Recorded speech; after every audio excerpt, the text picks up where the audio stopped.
Today's story is about a book so cursed that even looking at it is considered a sin. Forget touching it.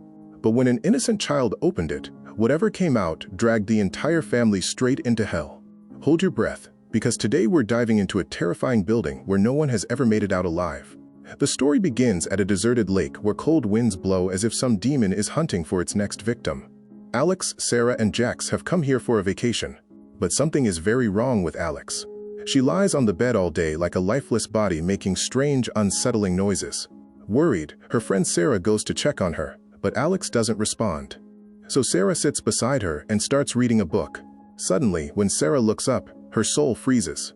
Alex is sitting upright, muttering like a mad woman. "Let me in. Let me in." The terrifying part. The exact same words Alex is saying are written in Sarah's book. Panicking, Sarah quickly shuts the book, but Alex doesn't stop. Suddenly, she collapses onto the floor. Sarah rushes to help her, but then Alex starts vomiting large amounts of water, her body convulsing as if she's drowning. As Sarah leans in to check her pulse, Alex suddenly grabs her throat at lightning speed and lifts her into the air with just one hand. Outside near the lake, Jax is standing. Moments later, Sarah stumbles toward him, badly injured. Before Jax can even understand what's happening, Alex appears. But she's no longer Alex. She has turned into a bloodthirsty demon. Jax jumps into the water to save Sarah, but the demon tears him apart piece by piece. Alex's horrifying face rises above the water, and then she begins to float in the air. The game has begun. The story then shifts into a flashback to an old building in the city. A day earlier, a girl named April suddenly feels uneasy at work. She suspects she might be pregnant, and after taking a test, her fears turn out to be true. Distressed and desperate, she goes to her older sister Maggie for help. Maggie lives in an old, run-down building with her 3 children, Brad, Katie, and little Lily.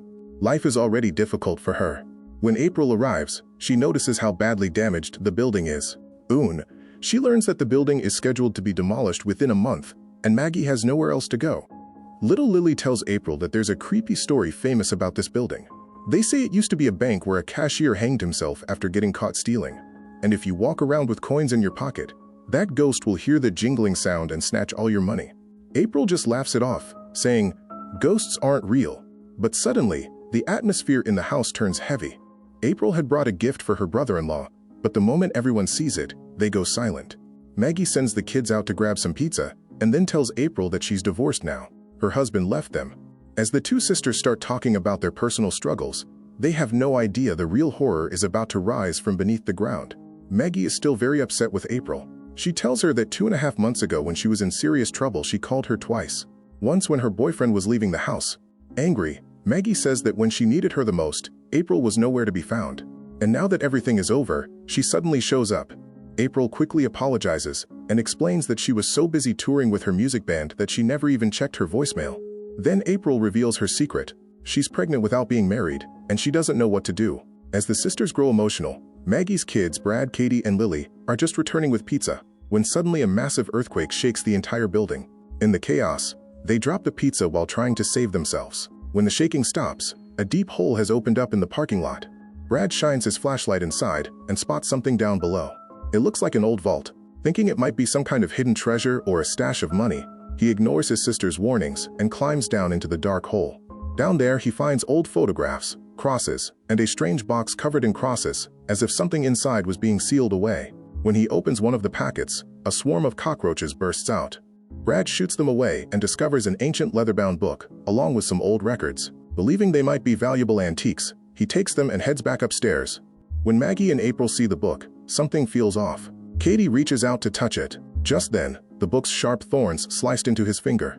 A few drops of blood fell onto the book, and within seconds, it absorbed every single drop. The very next moment, the book opened on its own. Its pages were filled with horrifying methods of death and disturbing images of dark demonic rituals. Katie felt a chill run down her spine. "Put it back," she said. "This doesn't feel right." But Brad's curiosity wouldn't die. He figured he'd return it the next day. But by then, it was already too late. Meanwhile, in a corner of the house, Brad started playing that old record.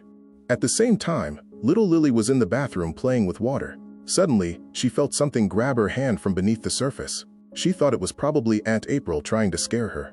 But she had no idea. The record her brother was playing was actually a chant meant to awaken something evil. As the record played, the voice of an old priest echoed through the room. He explained how he and his companions had discovered a strange ancient book. This wasn't just any book. It was one of the 3 parts of the Book of the Dead. The priest's voice trembled as he revealed the truth. The cover of the book wasn't made from animal skin. It was made from human flesh, and everything written inside wasn't ink. It was human blood. The elders had warned him never to read it, but his curiosity consumed him. He secretly began translating it. As the recording continued, every word of the chant felt like a direct invitation, calling something evil into the world. At that same moment, Maggie went into the electrical room to fix something. Suddenly she felt a whisper right next to her ear. Out of nowhere, an unseen force ripped the earrings from her ears. She screamed in pain and anger, "Stop it!" But there was no one there. And then, the real nightmare began. Exposed wires started slithering through the air like snakes, wrapping tightly around Maggie's neck. They lifted her off the ground, twisting her wrists and ankles so violently that her body bent like a broken doll. Suddenly, a loud crack of electricity echoed, and the entire building lost power. Darkness swallowed the house. April and the kids started getting worried. Where had Mom gone? Just then, a shadow appeared at the door. It was Maggie. She stood there in a strange, terrifying way. Her daughter Katie softly called out, "Mom!" But Maggie didn't respond. She silently turned and walked into the kitchen. There, she turned on the stove and started frying raw chicken like a maniac. She grabbed some eggs and cracked them straight into the pan, shields and all. She kept mumbling weird things to herself like, "Don't eggs come for free?" And then suddenly she burst into loud witch-like laughter. While laughing, her body suddenly started jerking violently. At this point, it was clear she was no longer their mother. She had turned into something monstrous. The entire family was now trapped in the same house with that evil presence. Maggie's condition kept shifting. Sometimes she regained her senses, and other times the darkness took over completely. For a brief moment, she begged her sister April, "Please save my children." But the very next second, she went cold and lifeless again. Everyone panicked and decided to take her to the hospital, but luck wasn't on their side. The building's elevator had stopped working, and when they rushed toward the stairs, they found them completely destroyed due to an earthquake. They were all trapped on the upper floor of that old building, with no way out. Hearing the noise, some neighbors came to help. An elderly man tried calling the police, but the phone lines were dead. They attempted to open the fire exit, but that door was jammed too. Inside the house, little Lily sat beside her mom trying to talk to her. Suddenly, her phone screen shattered, and horrifying sounds started coming from it, like someone was burning alive. April felt something behind her. She turned around and saw Maggie staring at her with a strange, hungry look. Maggie's body was burning hot. April and the kids thought she had a high fever, so they put her into a bathtub filled with water to cool her down. But the moment she touched the water, her body started convulsing violently like she was being electrocuted. Now the demon had completely taken over her. She began crawling on the walls and ceiling like a spider. Her strength had become terrifying. When she screamed, the sound alone made the water in the tub start boiling and cracks appeared in the walls and glass windows. After all the screaming, she suddenly went silent and collapsed into the tub. The children were trembling in fear. Then slowly she rose to the surface of the water. A horrifying smile spread across her face, enough to stop anyone's heart.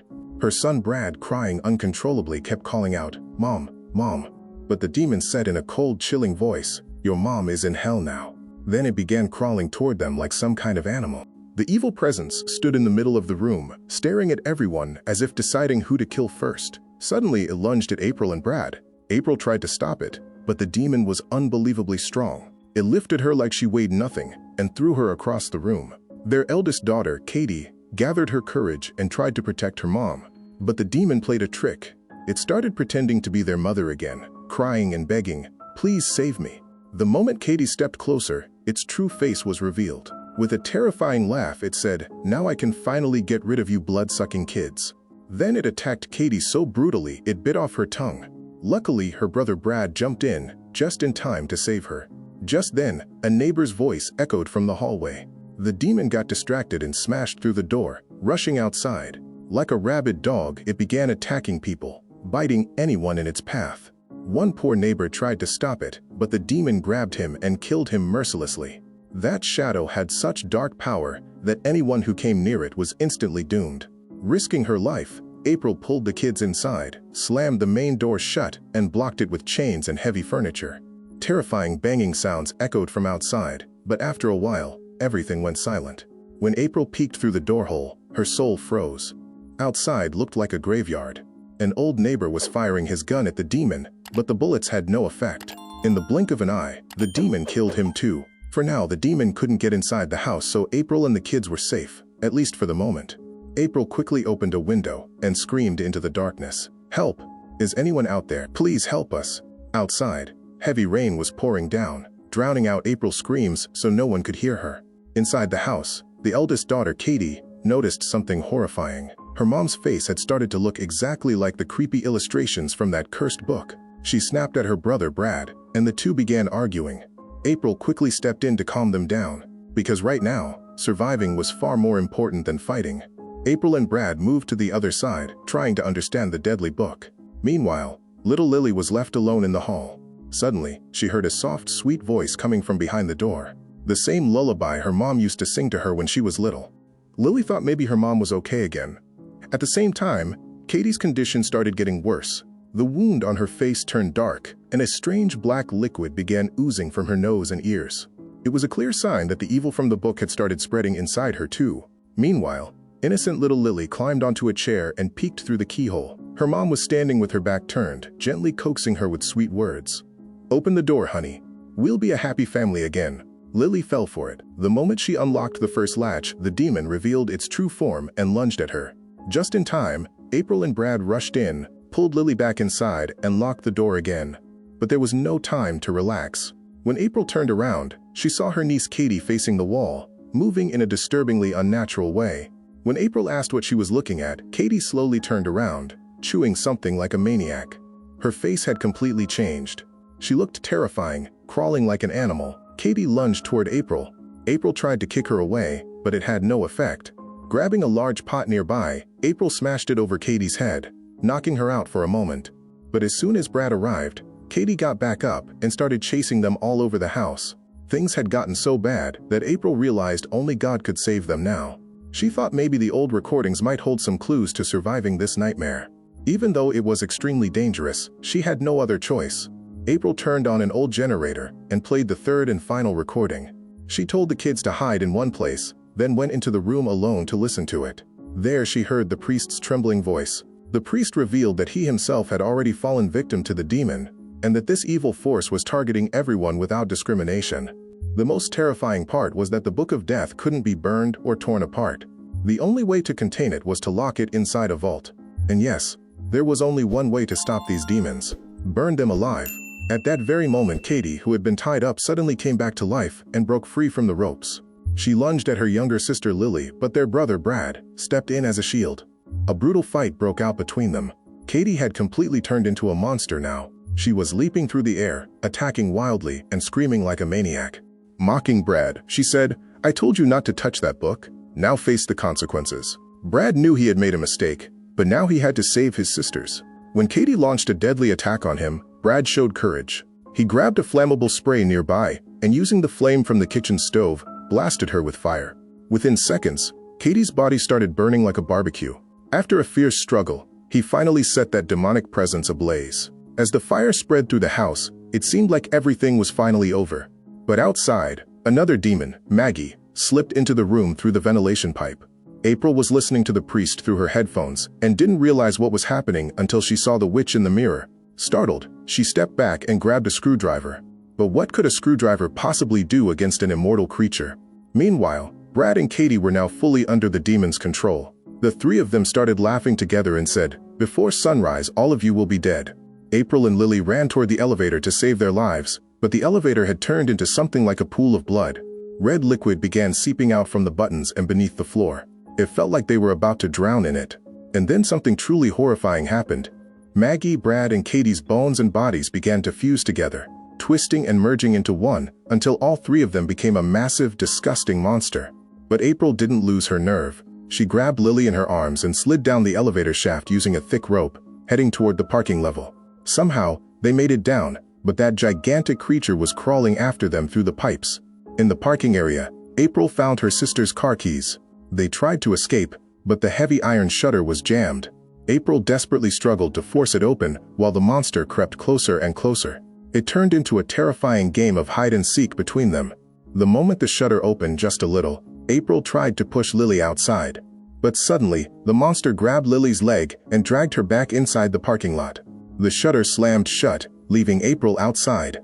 Seeing her niece in danger, April's fear turned into pure rage. She screamed and frantically searched for a way back in.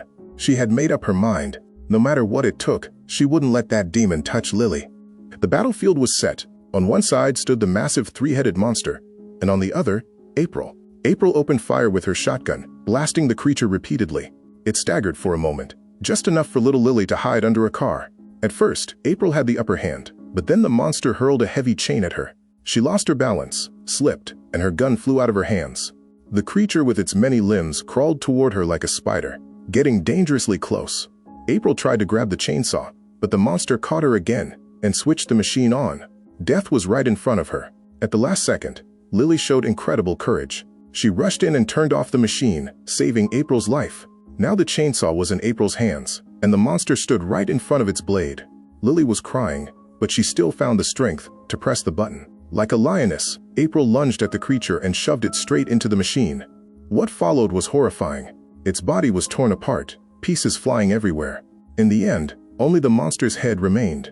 The possessed mother whispering sweetly, trying to manipulate April by calling her April baby.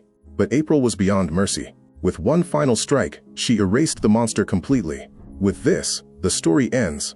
Let me know your thoughts in the comment section. Also, subscribe to this channel for more stories like this.